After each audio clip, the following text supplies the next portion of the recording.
ಬಿಜೆಪಿಯಿಂದ ಈಗ ಅಲ್ಪಸಂಖ್ಯಾತರ ಜಪ. ಸಿದ್ದುನ ಟೀಕಿಸಲು ಹೋಗಿ ಎಡವಟ್ಟು. ತಿಪ್ಪರ್ಲಾಗ ಹಾಕಿದ್ರು ಗೆಲ್ಲಲ್ವಾ ಬಿಜೆಪಿ. 2 ಕ್ಷೇತ್ರಗಳ ಬೈ ಎಲೆಕ್ಷನ್ ನಲ್ಲಿ ಒಂದಾದರೂ ಗೆದ್ದಿಲ್ಲ ಅಂದ್ರೆ ಬಿವೈ ವಿಜಯೇಂದ್ರ ಅವರ ರಾಜ್ಯಾಧ್ಯಕ್ಷ ಕುರ್ಚಿಗೆ ಕುತ್ತು ಬರೋದು ಗ್ಯಾರಂಟಿ. ಇದರಿಂದ ಆತಂಕದಲ್ಲಿರೋ ಬಿವೈ ವಿಜಯೇಂದ್ರ ಇದೀಗ ದಾವಣಗೆರೆ ದಕ್ಷಿಣ ವಿಧಾನಸಭಾ ಕ್ಷೇತ್ರದಲ್ಲಿ ನಿಂತು ಅಲ್ಪಸಂಖ್ಯಾತರ ಜಪ ಮಾಡ್ತಿದ್ದಾರೆ. ಜೊತೆಗೆ ಸಿಎಂ ಸಿದ್ದರಾಮಯ್ಯನವರನ್ನ ಟೀಕಿಸೋದಕ್ಕೆ ಹೋಗಿ ಎಡವಟ್ಟು ಮಾಡಿಕೊಂಡಿದ್ದಾರೆ. ಹಾಗಾದ್ರೆ ಈ ಸಲ ತಿಪ್ಪರ್ಲಾಗ ಹೊಡೆದ್ರು ದಾವಣಗೆರೆ ದಕ್ಷಿಣದಲ್ಲಿ ಬಿಜೆಪಿ ಗೆಲ್ಲಲ್ವಾ?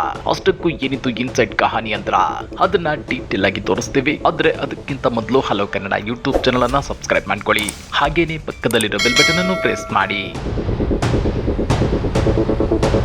ರಾಜಕೀಯ ಏನ್ ಬೇಕಾದ್ರೂ ಮಾಡಿಸುತ್ತೆ, ಮಾತನ್ನ ಹೇಗ್ ಬೇಕಾದ್ರೂ ಬದಲಾಯಿಸುವಂತೆ ಮಾಡುತ್ತೆ ಅನ್ನೋದಕ್ಕೆ ಬಿವೈ ವಿಜಯೇಂದ್ರ ಅವರ ನಡೆನುಡಿ ಈಗ ಬೆಸ್ಟ್ ಎಕ್ಸಾಂಪಲ್ ಆಗಿದೆ.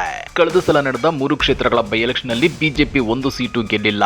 ಈಗ ನಡೆಯುತ್ತಿರೋ 2 ಕ್ಷೇತ್ರಗಳ ಬೈ ಎಲೆಕ್ಷನ್ ನಲ್ಲಿ 1 ಸೀಟು ಗೆದ್ದಿಲ್ಲ ಅಂದ್ರೆ ಬಿಜೆಪಿ ರಾಜ್ಯಾಧ್ಯಕ್ಷ ಬಿವೈ ವಿಜಯೇಂದ್ರ ಅವರ ನಾಯಕತ್ವವನ್ನ ಅವರ ವಿರೋಧಿ ಬಣ ಪ್ರಶ್ನಿಸಬೇಕಾಗುತ್ತೆ. ಬಿವೈ ವಿಜಯೇಂದ್ರ ಅವರನ್ನ ರಾಜ್ಯಾಧ್ಯಕ್ಷ ಕುರ್ಚಿಯಲ್ಲಿ ಕೂರಿಸಿ ಏನೂ ಉಪಯೋಗವಿಲ್ಲ. ಬೈ ಎಲೆಕ್ಷನ್ ಗಳನ್ನೇ ಗೆಲ್ಲಿಸಿಕೊಡಲಾಗದ ಬಿವೈ ವಿಜಯೇಂದ್ರ ಇನ್ನ ಪಕ್ಷವನ್ನ 2028ರಲ್ಲಿ ಅಧಿಕಾರಕ್ಕೆ ತರೋದಕ್ಕೆ ಸಾಧ್ಯವಾ ಅಂತೇಳಿ ಹೈಕಮಾಂಡ್ ನಾಯಕರ ಮುಂದೆ ಪ್ರಪೋಸಲ್ ಇಡೋ ಸಾಧ್ಯತೆ ಇದೆ. ಇದರಿಂದ ಆತಂಕಕ್ಕೀಡಾಗಿರೋ ಬಿವೈ ವಿಜಯೇಂದ್ರ ದಾವಣಗೆರೆ ದಕ್ಷಿಣ ವಿಧಾನಸಭಾ ಕ್ಷೇತ್ರದಲ್ಲಿ ನಿಂತು ಅಲ್ಪಸಂಖ್ಯಾತರನ್ನ ಓಲೈಸುವ ಮಾತುಗಳನ್ನು ನಡೆಸಿದ್ದಾರೆ. ಯಾಕಂದ್ರೆ ದಾವಣಗೆರೆ ದಕ್ಷಿಣ ಕ್ಷೇತ್ರದಲ್ಲಿ ಸೋಲು ಗೆಲುವಲ್ಲಿ ಮುಸ್ಲಿಂ ಮತಗಳೇ ನಿರ್ಣಾಯಕ. ಹೀಗಾಗಿ ದಾವಣಗೆರೆ ದಕ್ಷಿಣ ಕ್ಷೇತ್ರದಲ್ಲಿ ಮುಸ್ಲಿಂ ಮತಗಳನ್ನು ಓಲೈಸುವುದಕ್ಕೆ ವಿಜಯೇಂದ್ರ ಹರಸಾಹಸ ಪಟ್ಟಿದ್ದಾರೆ. 2 ಕ್ಷೇತ್ರಗಳಲ್ಲಿ ಬಿಜೆಪಿ ಗೆಲುವು ಸಾಧಿಸಲಿದೆ. ದಕ್ಷಿಣ ವಿಧಾನಸಭಾ ಕ್ಷೇತ್ರದಲ್ಲಿ ಬಿಜೆಪಿ ಐತಿಹಾಸಿಕ ದಾಖಲೆ ಬರೆಯಲಿದೆ. ಬಿಜೆಪಿ ಆಯ್ಕೆಯಾದ್ರೆ ಹಿಂದುಳಿದ ವರ್ಗ, ಪರಿಶಿಷ್ಟ ಜಾತಿ, ಪರಿಶಿಷ್ಟ ಪಂಗಡ ಸೇರಿ ಎಲ್ಲಾ ಸಮುದಾಯಗಳಿಗೆ ಅನುಕೂಲವಾಗಲಿದೆ ಅಂತೇಳಿ ಬಿವೈ ವಿಜಯೇಂದ್ರ ಹೇಳಿದ್ದಾರೆ. ಅಷ್ಟೇ ಅಲ್ಲ, ದಾವಣಗೆರೆ ದಕ್ಷಿಣ ವಿಧಾನಸಭಾ ಕ್ಷೇತ್ರ ಸುದೀರ್ಘವಾಗಿ ಕಾಂಗ್ರೆಸ್ ಹಿಡಿತದಲ್ಲಿದೆ.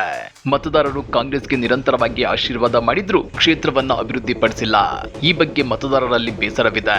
ಈ ಬಾರಿ ಬದಲಾವಣೆ ಬಯಸಿರುವ ಮತದಾರರು ಹಣಬಲ ಮತ್ತು ತೋಳ್ಬಲವನ್ನು ಲೆಕ್ಕಿಸದೆ ಬಿಜೆಪಿಯನ್ನ ಬೆಂಬಲಿಸಲು ಮುಂದಾಗಿದ್ದಾರೆ ಅಂತೇಳಿ ಭವಿಷ್ಯ ನುಡಿದಿದ್ದಾರೆ.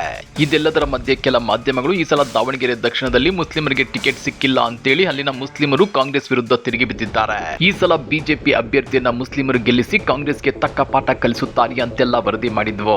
ಆದ್ರೆ ಮುಸ್ಲಿಂ ಮತಗಳು ಯಾವತ್ತಿಗೂ ಬಿಜೆಪಿ ಕಡೆ ಮುಖ ಮಾಡಲ್ಲ ಅನ್ನೋದು ಕಾಂಗ್ರೆಸ್ ನಾಯಕರ ಬಲವಾದ ನಂಬಿಕೆ. ಇನ್ನ ದಾವಣಗೆರೆ ದಕ್ಷಿಣದಲ್ಲಿ ನಿಂತು ವಿಜಯೇಂದ್ರ ಮುಸ್ಲಿಂ ಮತಗಳನ್ನು ಸೆಳೆಯಲು ಮುಂದಾಗಿದ್ದಾರೆ. ದೇಶದ ಅಭಿವೃದ್ಧಿಗೆ ಎಲ್ಲರನ್ನು ಒಳಗೊಳ್ಳುವ ಬಿಜೆಪಿ ಪ್ರಯತ್ನಿಸುತ್ತಿದೆ. ಹಿಂದೂಗಳ ಜೊತೆಗೆ ಅಲ್ಪಸಂಖ್ಯಾತರ ಕೈಜೋಡಿಸಿದಾಗ ದೇಶ ಅಭಿವೃದ್ಧಿ ಪಥದಲ್ಲಿ ಸಾಗಲಿದೆ. ಬಿಜೆಪಿ ಅಧಿಕಾರದಲ್ಲಿದ್ದಾಗ ರಾಜ್ಯದಲ್ಲಿ ಹಜ್ ಭವನಗಳನ್ನು ನಿರ್ಮಿಸಿದೆ. ಅಲ್ಪಸಂಖ್ಯಾತರಿಗೆ ಕಾಂಗ್ರೆಸ್ ಯಾವ ಕೊಡುಗೆ ನೀಡಿದೆ ಅಂತ ಪ್ರಶ್ನೆ ಮಾಡಿದ್ದಾರೆ. ಆ ಮೂಲಕ ಮುಸ್ಲಿಂ ಮತಗಳನ್ನ ಬಿಜೆಪಿ ಬುಟ್ಟಿಗೆ ಹಾಕೊಳ್ಳೋದಕ್ಕೆ ಯತ್ನಿಸುತ್ತಿದ್ದಾರೆ.